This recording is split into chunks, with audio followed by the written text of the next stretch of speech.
Hello everybody, welcome back here to franktortorici.com. Protein powders, are they right for you? I get questions about this all the time. So let's break this down. Protein powders, where do you find them in your local market or store?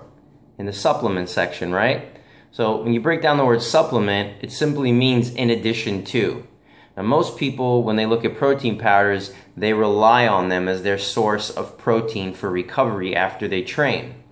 And as far as I'm concerned, that's just not the right approach. Now, if you're on the road, you're a musician and you're touring, you're a businessman and you're traveling, and it's a go-to thing, then by all means, yeah, that makes sense. But when you see the average person at the gym with their shaker bottle with the powder ready to go, and they, just dump their water in after their workout and slug it down, and they're going straight home, or they have the option to go and get a meal right after the workout, doesn't quite make sense. You always want to rely on the real food first and foremost. Now, the rule of thumb is the body's at the highest absorption rate of proteins within that window of 30 minutes to an hour after tearing that muscle tissue. So you do want to eat right away.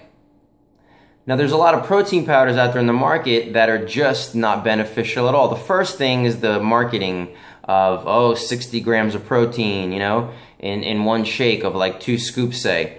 Well, the chances of you absorbing all 60 grams of that protein in that one serving are slim to none.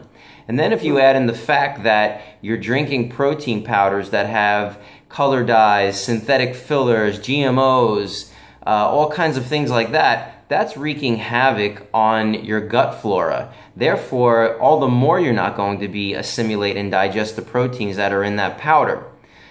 So basically, there's a lot of food-based protein powders out on the market now. You can find vegan ones. You can also find animal ones that are derived from a good whey, grass-fed whey source. And then the vegan ones are going to have your, your plant proteins, your raw nuts and seeds, different types of grains, things of that nature. You do want to avoid, if you're a vegan, soy protein powders. Very estrogen dominant. Chances of you finding real, organic, non-GMO soy are pretty slim. And again, very estrogen dominant. So something that just wants to be avoided.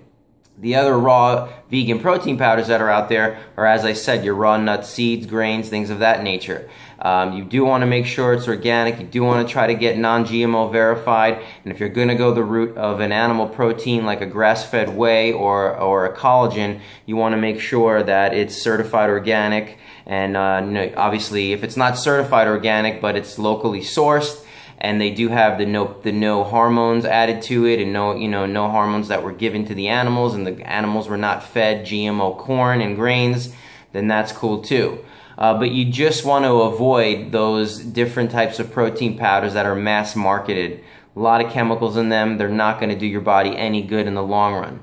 But again, as we're going back to that, these are, again, protein powders are supplemental in addition to.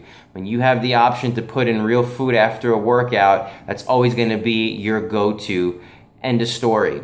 So I hope that helps, guys. If you have not clicked the subscription button here on YouTube, please feel free to do so. You can also find me on my website, franktortorici.com. Please pass this video along to family and friends, post comments. Peace and love.